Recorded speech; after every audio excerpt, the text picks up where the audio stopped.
Kami mga ma. Kami bumabati sa inyo na sa gandang araw ng Sabado. Ang aking anak ay magsasalita sa Ingles. Sabi ko huwag nating translate sa Ingles dahil sa Tagalog. Dahil lahat naman yan ay marunong Ingles. Pero bilang pagkala sa dahilan ito'y Iglesia na Tagalog Church, ay kinakailangan ang sermon na may Tagalog. Amen. Good morning, my brothers. Just to be back in Rome. I'm not new to you, but this time I'm with my family, and this time I'm with my friends here in Rome. It's just a joy for us to be here. I just want to impress into our hearts, into our minds, that this is not just an ordinary morning. Ibig ko lang ibigay sa ating puso, ipaalam sa ating puso, sa ating isipan, na ito ay hindi isang pangkaraniwang araw. But this morning is Sabbath morning. Ang umaga nito ay Sabado, umaga ng Sabado.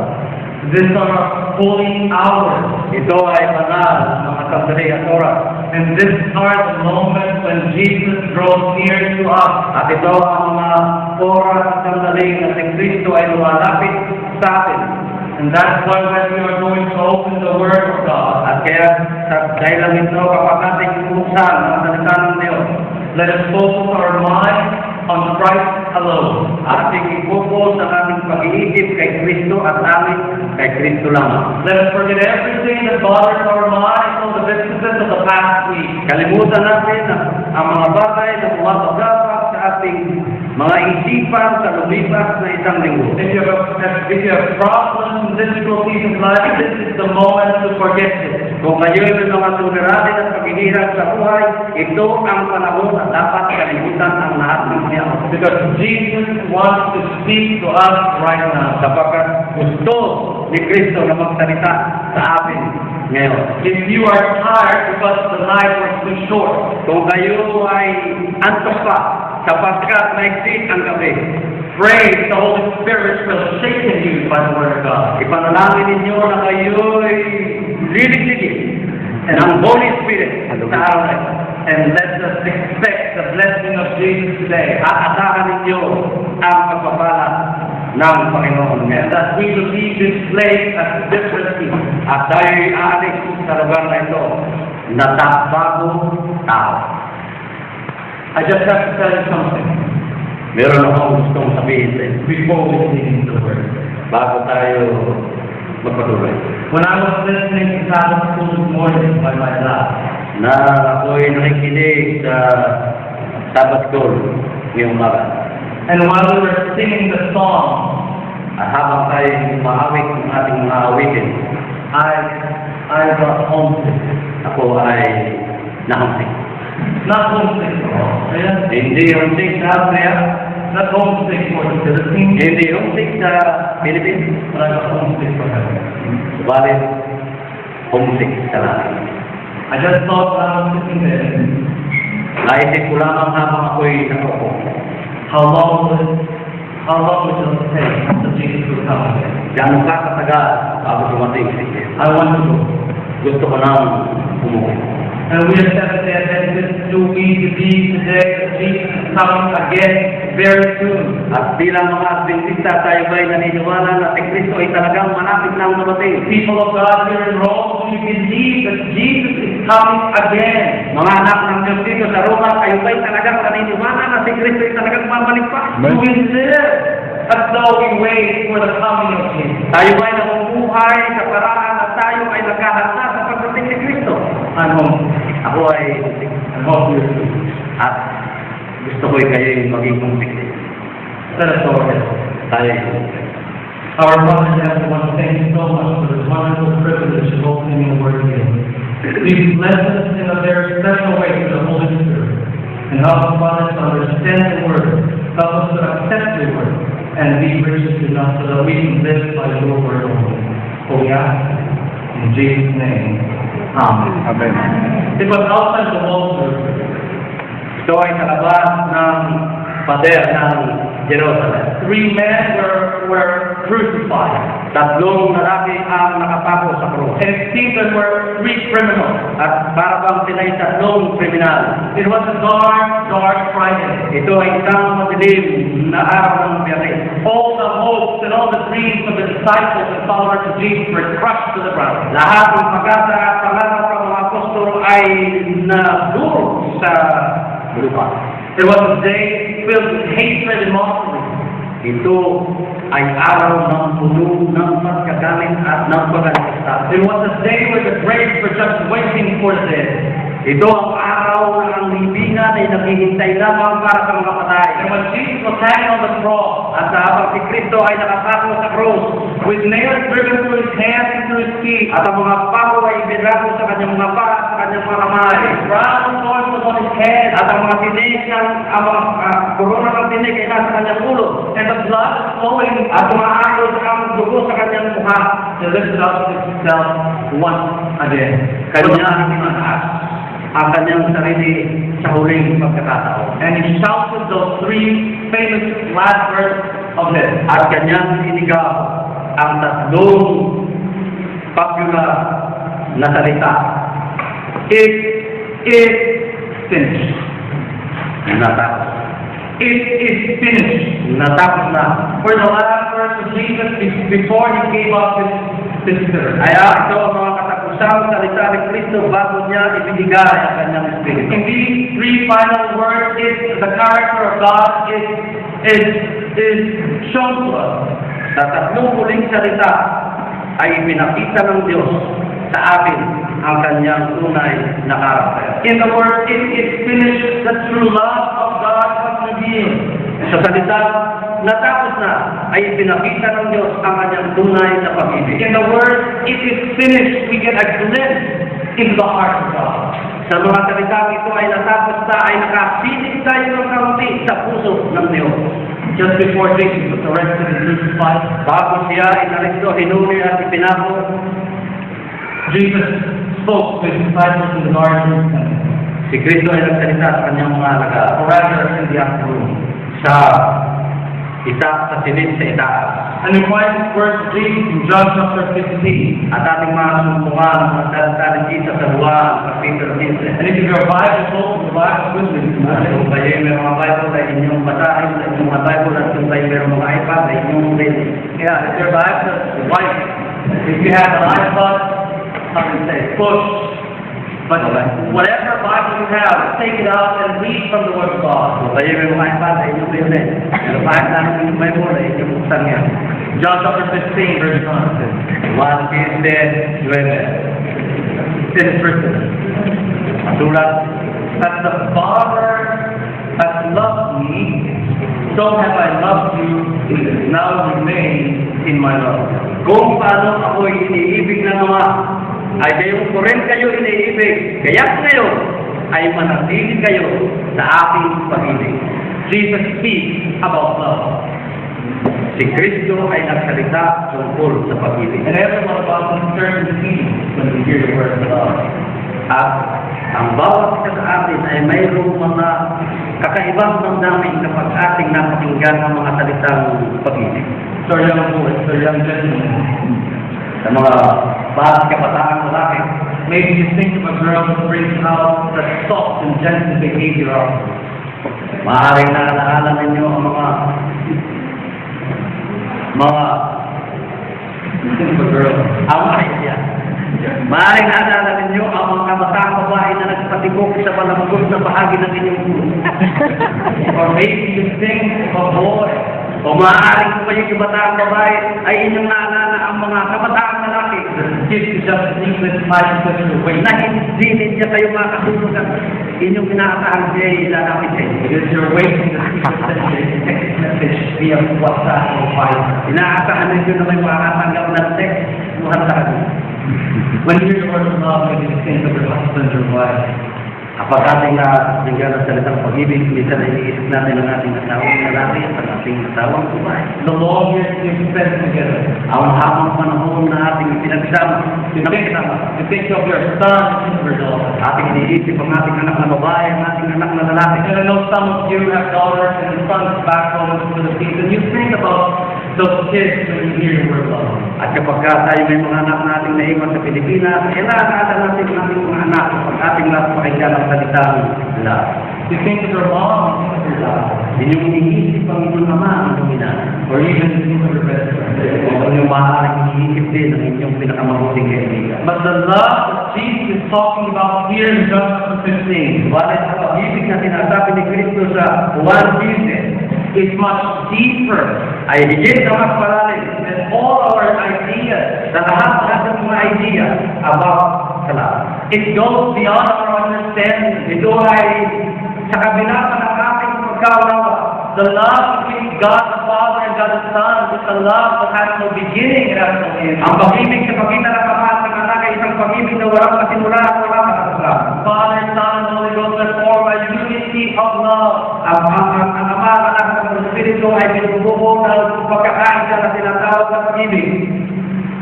This love is revealed to us in the suffering of Jesus on the cross. Ang pag-ibig nito ay nihaya sa atin sa pagkamatay ng Kristo sa krus. And the Bible gives us a wonderful description about love.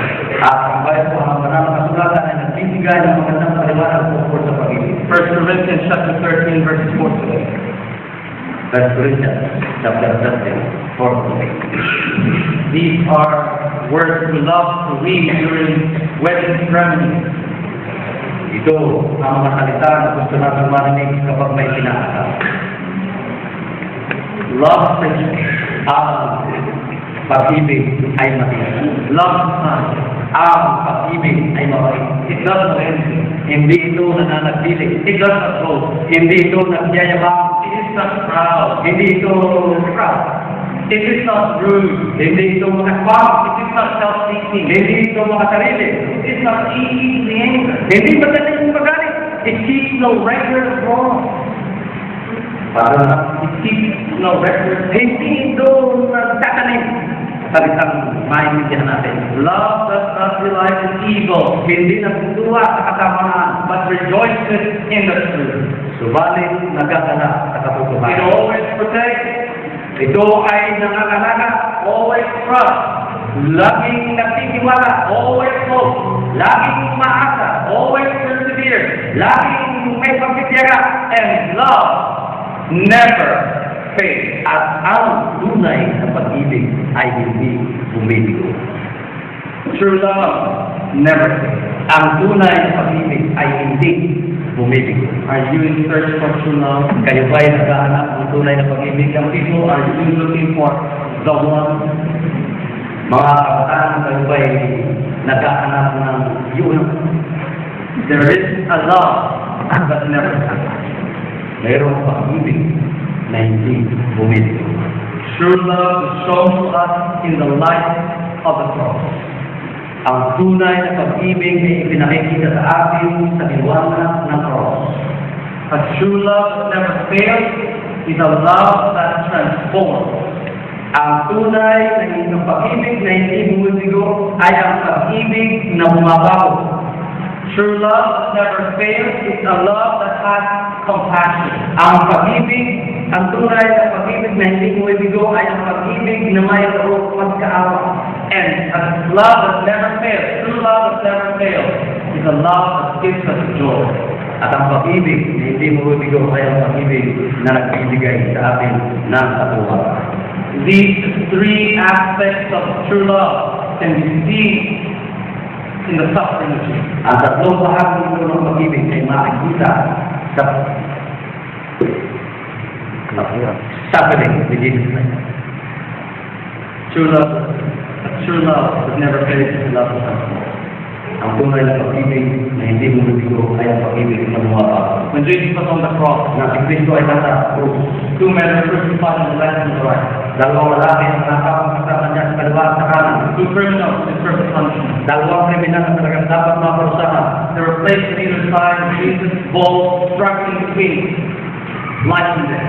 Sila ay nilagay sa dalawang tagiliran ng Kristo na sila ay naghihirap sa pakita ng buhay at kamatayan. And at last, one reaches out to Jesus. At sa isang uling sandali ay ang isa ay nag-reach out kay Jesus. And he said in faith, At nagsalita ng may pananampalataya. in Luke 23, you can read it by yourself, Luke 23, verse 42. Lukas 23:42. He said, Jesus, remember me when you come in your kingdom.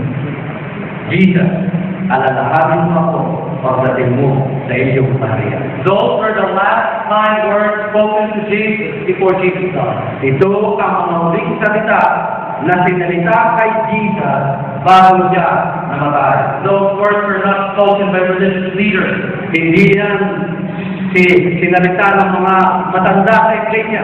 It was not a word from his beloved disciples, Hindi yan sinalita ng mga kanyang mga minamahal ng mga disipulo. or even from his mother who was at his feet. Kahit sa kanyang, mula sa kanyang ina na nasa kanyang paman. But this word came out of the mouth of a common thief. Subalit ang mga talagang ito ay nagmula sa bibig ng isang magnanakaw. And then Jesus answered the thief. At pagkatapos ay sinagot ni Kristo ang magnanakaw. I tell you today, Sinasabi ko sa iyo, ngayon, you will be with me in paradise. makakasama kita sa paraiso. With this word, the life of the thief was lifted up. Nang marinig sa mga pag-iitan na mga salitang ito ang buhay ng magnanakaw ay itinaas.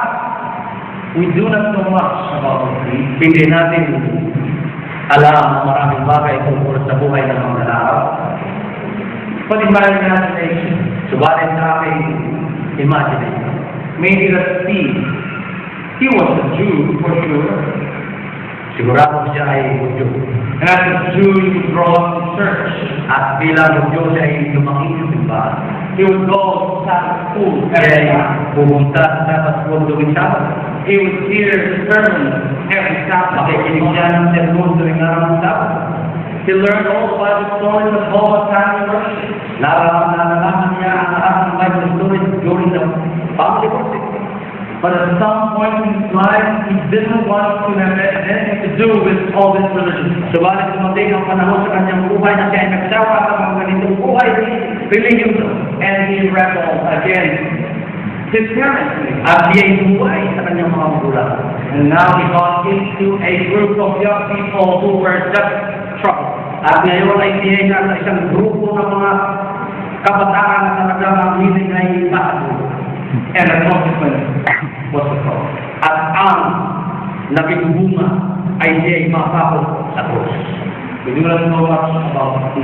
Hindi natin alam ang maraming bagay tungkol sa magnanakaw. But I want to talk to you young people. Subalit hindi kong sabihin sa inyo ngayon mga kabataan. Maybe you today you are going to church Saturday, Maaari kayo na kayo pumunta sa simbahan sa takot tuwing Sabado. but there's nothing that you don't feel church giving you something. Subalit hindi nyo nararamdaman ang church ay nagbibigay sa inyo ng mga mahalagang bagay. Maybe you are drifted away, or you are far away from church. Maaaring kayo ay malayo sa simbahan. You may be here, but your heart and your mind somewhere else. Maaaring kayo narito, subalit ng inyong puso at pag-iisip ay malayo nasa ibang lugar. Like you see in the cross. Ating tingnan ang magnanakaw sa krus. But Jesus reaches out to him and says, He will be with you forever. Subalit, iniabot ni Kristo ang pag-asa, you will be with me. Ikaw ang makasama ko sa paratay. The interesting thing is that in Matthew chapter 27, Ang interesting na bagay ay sa Matthew 27. the Bible tells us that both thieves, the thief on the left and on the right, were mocking Jesus. Sa Matthew 27 ay sinasabi sa atin ng mga nakasulatan na ang dalawang magnanakaw, nasa kaliwa at nasa kanan, ay pahigop sumubot siya kay Kristo. Both thieves were saying, Jesus, if you are God, save us. Ang parehong magnanakaw ay parehong nagsasabi kay Kristo, kung ikaw talaga ang Kristo, iligtas mo kami, iligtas mo tayo. So what happened to change the mind of the thief? Subalit ano ang babago sa isipan ng magnanakaw? The thief heard the words of Jesus as he was on the cross. Father, forgive them, for they do not know what they do. Napakinggan ang magnanakaw ang mga salita ng Diyos sa ni Kristo na sinasabi, Ama, patawarin mo sila sapagkat hindi nila nalalaman ang kanilang ginagawa. In the midst of mockery, Jesus asked for justice, but not for himself, but for us. Sa gitna ng ganitong kalagayan at mga pagkudya, si Kristo ay humihingi ng katarungan hindi para sa kanyang sarili, kundi para sa iba. And the thief is moved by the love that is shown by Jesus. At ang magnanakaw ay nakilos ng pag-ibig ni Kristo. It transforms him. Binago ng pag-ibig na ito ang magnanakaw. The love of Jesus changed him. Ang magnanakaw na ito ay nabago ng pag-ibig ni Kristo. This morning we were talking about unity. Sa umagang ito ay nagtutunan tayo ng pagmur sa pagkakaila. We're talking about transformation. Nagbabago tayo ng pagmur sa pagbabago. Brothers and sisters, we only can be transformed Mga kapatid, tayo lamang ay mababago if we let Jesus' love touch our heart. kung ating painitulutan ng pag-ibig ni Kristo ay matas ang ating mga puso. We too are thieves. Tayo ay mga magnanakaw. We have stolen much. Marami tayong ginagawa. When we gossip, Kapag tayo nagsisimpisan, we take from one another's privilege. ating ninanakaw ang ating nasyonalidad. When we raise our voice in anger, Kapag tayo tumatanggupi sa galit, we are taking something away from peace. ating ninanakawan ang kapayapaan. When we have hurt someone's feelings, Kapag ating sinaktan ang damdamin ng iba, we have taken away something from that person's self-worth. ay ating ninanakaw ang halagaan ng tao yaon mula sa kanyang sarili. But Jesus, in His steadfast and unfailing love, is willing to transform our lives. Subalit si Kristo sa kanyang matibay na pag-ibig ay gusto niyang baguhin ang ating buhay.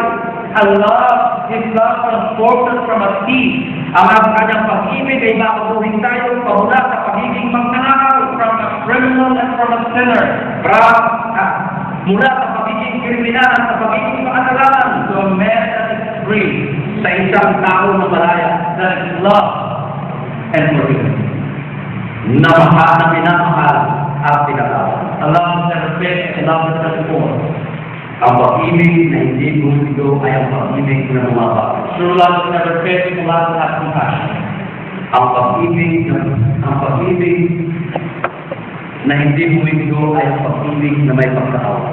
In my imagination, Sa aking imagination, it must have broken the heart of Mary ay talagang natulog ang puso ni Maria. as she stood at the feet of the cross, Habang siya nakatingdig sa pala ng Diyos seeing her son suffering unto death. at nakikita ang kanyang anak na mamamatay na. It must be the thing that every mother fears. Ito ang bagay na kinatatakutan ng lahat ng To lose her child. na mawala ang kanyang anak. She feels the pain as if it were her own. Naramdaman niya ang sakit na para pag siya ang nasasaktan. It is more than the mother can bear. It is more than the mother can bear. Ito ay higit pa sa kayang pili ng isang ina. And beside her stands John, the beloved disciple of Jesus. At katabi ni Maria ay ang minamahal na disipulo na si Juan. The two people Jesus loves the most. Ang dalawang nilalang na mahal ni Kristo, si Maria at si Juan. And although Jesus was suffering and was about to die, he didn't think about himself. At habang kahit na si Kristo ay nakakapos sa krus at malapit ang matay, ay hindi niya iniisip ang kanyang sarili. He feels compassion for his mother. Siya ay nakakawa sa kanyang ina. In the faith, he utters these words that you read in John chapter 19, verses 26 and 27. Sa gitna ng mga sakit at hapdi ay kanyang sinabi ang mga salitang ito na mawawala ng sakran ni Juan. Woman, Babae, this is your son. ito ang iyong anak. John, this is your mother. Juan, ito ang iyong ina. Jesus thought more of the sorrows of others than his own sorrows. Inisip ni Kristo ang kalungkutan ng iba ng higit sa kanyang sariling kalungkutan. Everything was taken away from him. Lahat ng bagay ay inalis na sa kanya. And yet he had so much to give. Subalit napakarami pa rin niyang sa ibibigay. The executioner has to give forgiveness. Sa mga tagapagputik niya, ibinigay niya ang pagpapatawa. To a thief, he gave paradise. Sa magnanakaw, ibinigay niya ang paraiso. And to his mother, a son. At ang kanyang ina ay isang ina. He made sure that his mother was not forsaken and alone. Kanyang siniguro na ang kanyang anak ay hindi, ang kanyang ina ay hindi mag-iisa. What an example of selfless love. O anong malaking halimbawa ng isang pag-ibig na hindi makasarili. Friends, today you are going through something difficult in your life. Ngayon, mga pinamakalang mga kapatid, kayo may mayroong mga hirap sa inyong buhay. When there are some struggles with finances. Mayroong mga paghihirap sa Pinas, marami tayo na. When there is some problem in your family. Kapag mayroong mga problema sa inyong pamilya. When you are worrying about your son or your daughter because your son or your daughter is going a different way than what you had taught them. Kapag kayo nag-aalala sa inyong mga anak na babae at lalaki, kapag sa inyong mga anak ay naligaw ng then Jesus has compassion on you. So, si Kristo ay mayroong pagkaawa sa inyo. You may be somewhere in a very dark place. It seems to be a dead-end road. Maaari mo ang inyong kalagayan sa palagay madilim at kaya na daawahan ng dakusan. There may be some sickness in your life. Maaari sa inyong buhay ay kayo mayroong sakit. Jesus has compassion on you. Ang Panginoon ay mayroong pagkaawa sa inyo. And He is willing to give you everything that you need. At talagang ibibigay niya ang lahat na bagay na ating kailangan. A love that never fails, a true love that never fails, a love that transforms. Ang pag-ibig na hindi bumibigo ay ang pag-ibig na bumabago. And a true love that never fails is a love that has compassion. At ang pag-ibig na hindi bumibigo ay ang pag-ibig na may pagkaawa. A couple of years ago, I traveled to Ghana, Africa, Ilang taon na nakalilipas ako ay naglakbay papunta sa Ghana to hold evangelistic meetings in that beautiful country. upang magkaroon ng evangelistic meeting sa magandang bansa ng Ghana. And while we were holding meetings, At habang kami ay nagkakaroon ng aming mga pagpupulong, we made appeals. kami ay naggawa ng pagpapil.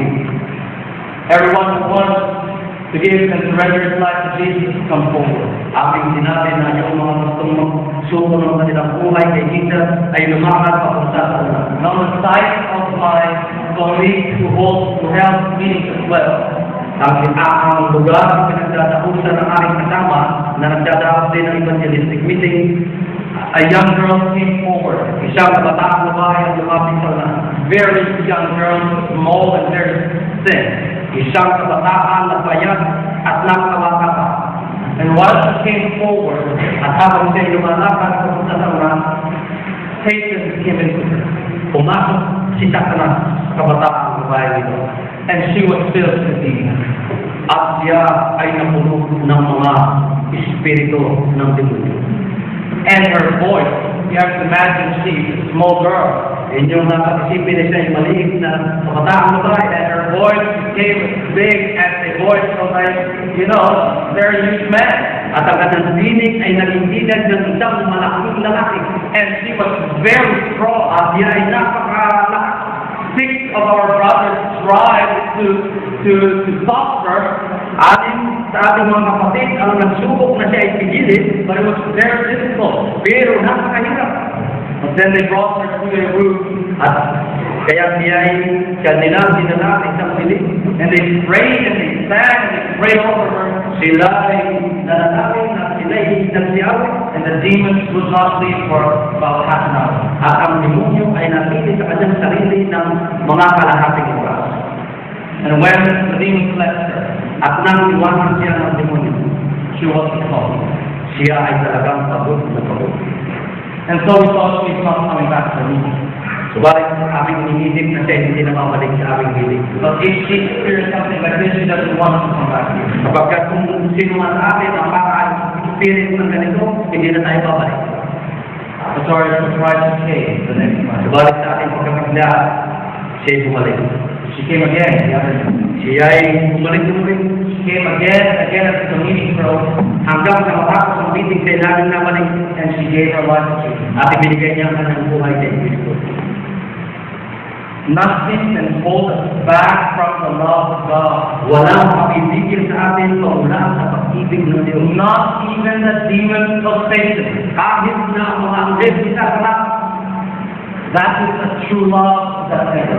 yan ang pag-ibig na hindi kayo bibigay. A true love that never fails is a love that never transforms. Ang pag-ibig na hindi bumibigo ay ang pag-ibig na bumabago. A true love that never fails is a love that has compassion. Ang pag-ibig na hindi bumibigo ay ang pag-ibig na mayroong pagkaawa. And a true love that never fails is a love that gives you joy. At ang pag-ibig na hindi bumibigo ay ang pag-ibig na nagbibigay ng katuwaan. Let us return to John chapter 15. Yan ay nasa John chapter 15. John chapter 15, verses 11 and 12. 15, 11, and 12. And it is written, "These things I have spoken to you, that my joy may remain in you, that your joy may be full." Ang mga bagay na ito ay sinasabi ko sa inyo upang ang aking katuwaan ay manatili sa inyo at ang inyong katuwaan ay maging gusto. This is my commandment, Ito ang aking utos that you love one another na kayo mahalan sa isa't isa as I have loved you. kung paano kayo ay aking iniibig. The joy of Christ lies in pouring out His love to the human race. Ang katuwaan ng Kristo ay ang ibigay ang kanyang pagmamahal sa mga tao. His purpose in life was to glorify His Father all the time. Ang kanyang layunin sa buhay ay magbigay ng manatiran sa kanyang ama sa lahat ng oras And to reveal that love that never ends. at ipakita ang pag-ibig na hindi bumibigo. When we look at the love that shown us on the cross Kapag tayo ibigay sa pag-ibig sa atin ay pinakita sa cross and begin to understand at ating makasimulang pagkumakamawaan the greatness and vastness of that love, ang kakakilaan at ang kalakihan ng pag-ibig na yun, then that love becomes our greatest joy. at ang pag-ibig na yun ay siyang magiging pinakamalaking katuwaan ng ating buhay. It is not anymore a joy in noisy laughter of this world. Hindi na ito ang katuwaan sa maingay na pagkatawanan ng sanlibutan ito. It's not anymore joy in the excitement that we find out there somewhere in places that we should go. Hindi na ito ang katuwaan sa contentment na ibinibigay ng mga makamundong lugar na pinupuntahan natin. But as Christians, we find our joy in the love of Jesus. Subalit bilang mga Kristiyano ay nasusunod lamang natin ang katuwaan sa pag-ibig ni Kristo. In the victory that we win with Jesus. Ang kagumpay sa ating nakakamit sa pagkita ni Kristo And in unselfish service for humanity. at bilang tugon sa kanyang paglilingkod sa mga tao. Jesus has shown us the love that never fails on the cross. Pinakita ng Diyos ang pag-ibig na hindi bumibigo sa cross. We also ought to show that love to others. Kinakailangan ipakita rin natin ang parehong pag-ibig sa iba. Brothers and sisters, let the love of Jesus not be just theory. Mga kapatid, gawin natin ang pag-ibig ni Jesus ay hindi lamang theory. When we say brother or sister, Kapag inyong sinabi ng brother o sister, let it not be just some formality, huwag lamang itong maging formalidad. but let it come from our heart. Subalit bayaan natin manggaling sa ating puso. When I say brother RJ, then I mean it because he's my brother. Kapag sinabi kong brother RJ, talagang yun ang ibig kong sabihin sa pagkasayahin kapatid. Let it not be a formality, but let it be from the heart. Listen, huwag bayaan maging formalidad, subalit bayaan magmula sa puso. Continue reading in John 15, verse 13. Greater love has no one than this, Wala nang pag-ibig na hihigit pa kay sarili than to lay down one's life for his na friend. ibigay ng isang tao ang kanyang buhay dahil sa kanyang kaibigan. This is the joy. Ito ang kaligayahan. True love never fades, it lasts until death. Ang pag-ibig na hindi bumibigo ay tumatagal hanggang kamatayan. Death that is undeterred. Ang kamatayan na hindi dapat ay kanya. When Jesus shouted, "It is finished," Nang sisigaw ni Kristo natapos na. The love of God has been revealed. Ang pag-ibig ng Diyos ay nahayag. It has shown the true character of God. Ipinakita nito ang tunay na karakter ng It Diyos. gives us a glimpse into the heart of God. Ipinakita nito ang kapilig dahil sa puso ng Diyos. It is finished with shame. Ito ang tapos na mula sa pagkahiya sa pagkahiya. It is finished with guilt. Sin o shame? Shame. Shame, okay. Tapos na mula sa pagkahiya, tapos na mula sa kasalanan. It is finished with sin. It is finished mula sa kasalanan. Love did not fail on the cross. Ang pag-ibig ay hindi nabigo sa cross. Love prevailed. Ang pag-ibig ay nagkasubay. And love won the victory. At ang pag-ibig ay nanalo. A couple of years ago, I met an evangelist. Ilang taon na ay nakatagpo ko isang bansi. His name is Gary Gibbs. Wow, Gary. And he told us the story. At sinabi niya sa akin ang kwento. One time he was preaching in the eastern part of Europe, former Soviet Union.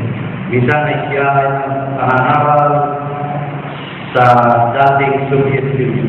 And while he was preaching, At habang siya ay nangangaral, there was a woman in the audience ay mayroong isang babae mula sa kulungan that was disturbing the meeting, the sermon.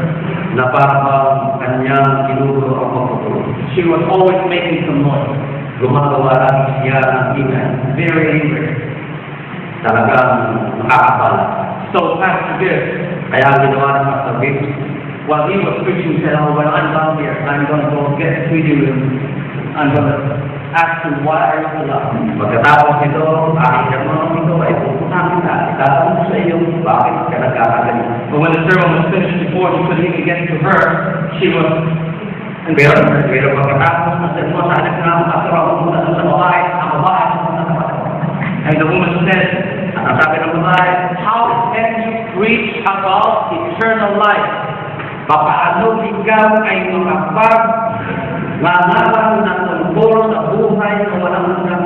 There is no such thing as eternal life." Walang bagay na buhay na walang hanggan. And the pastor said, "Well, there is. The Bible tells it." Subalit ang sabi ng pastor, ito ang dami ng wala ng sulat. And the woman said, "If there is such a thing like eternal life, I don't want to have it." Sabi ng babae, kung meron na buhay na walang hanggan, ay ayaw kong magkaroon ng buhay na walang hanggan. So the pastor was surprised. So, kaya ka pastor ay nagtaka. How come you don't want to have eternal life? Bakit ayaw mo na magkaroon ng buhay na walang hanggan? If eternal life is just the same as the life I live today, I don't want to have it. Kung ang buhay na sinasabi mo na walang hanggan ay katulad ng buhay ko, ay ayaw ko na ng buhay na walang hanggan. And so the pastor understood. Kaya nakakawa ng pastor. The pastor said, "Close your eyes." Ang sabi ng pastor, ipigit mo yung bungin niya tayo. And so she closed her eyes. Kaya, ipinigit niya ang kanyang mata. The pastor said, "Think, tell your story. Tell your story."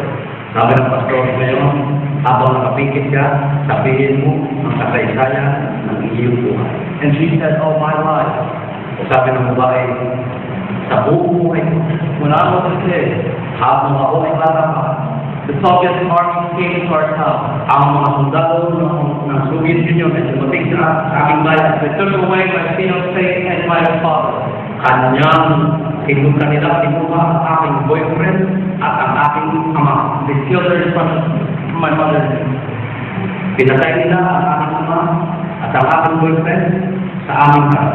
And then they took my mom's responsibility, At kanilang kinuha ang aking ina at saka ako. and they did shameful things.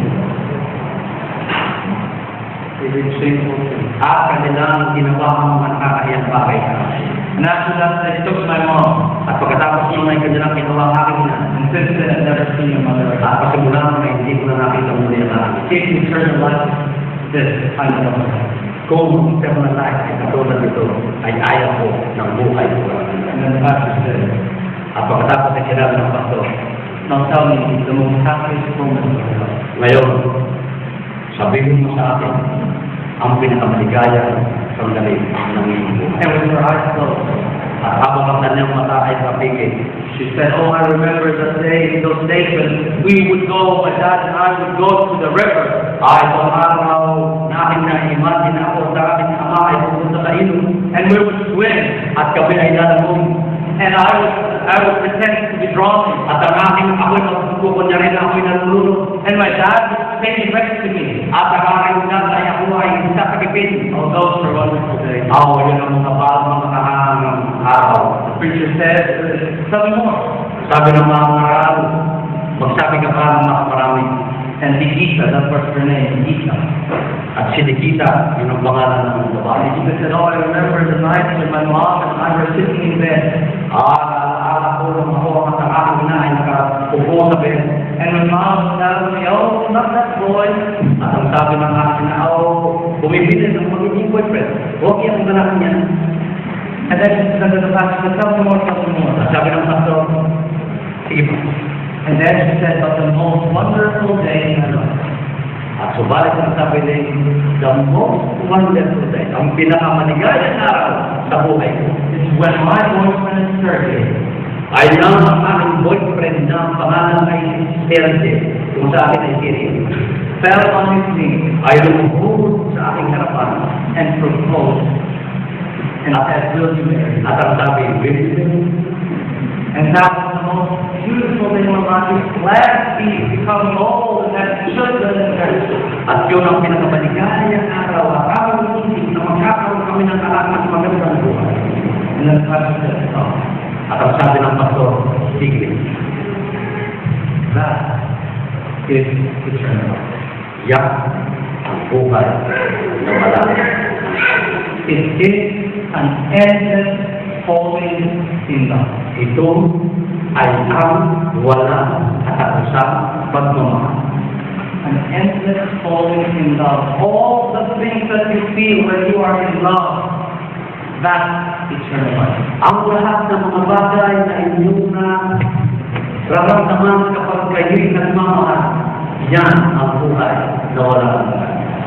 For the one last time, Sa huling pagkakataon, the word "it is finished" ang mga salitang natapos na will be shouted from heaven. ay isisigaw mula sa langit. Before Jesus returns to his earth to gather at home, Bago bumalik si Kristo sa lupang ito upang tayo ay tipunin, a shout from heaven will be heard, "It is finished." ang isang sigaw mula sa langit ay maririnig, natapos na. The battle is over. Ang labanan ay tapos na. Love is made perfect. Ang pag-ibig ay naging sakdal.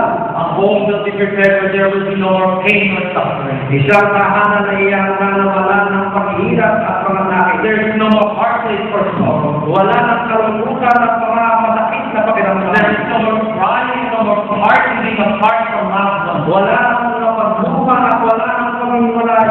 And there is no more death. At wala ng kamatay. But the only thing that will remain Subalit ang tanging bagay na mananatili is an endless falling in love with the one ay ang walang katapusan ng pagmamahal para sa isa, whose love never fails. sa isa na ang pag-ibig ay hindi tayo pinigo.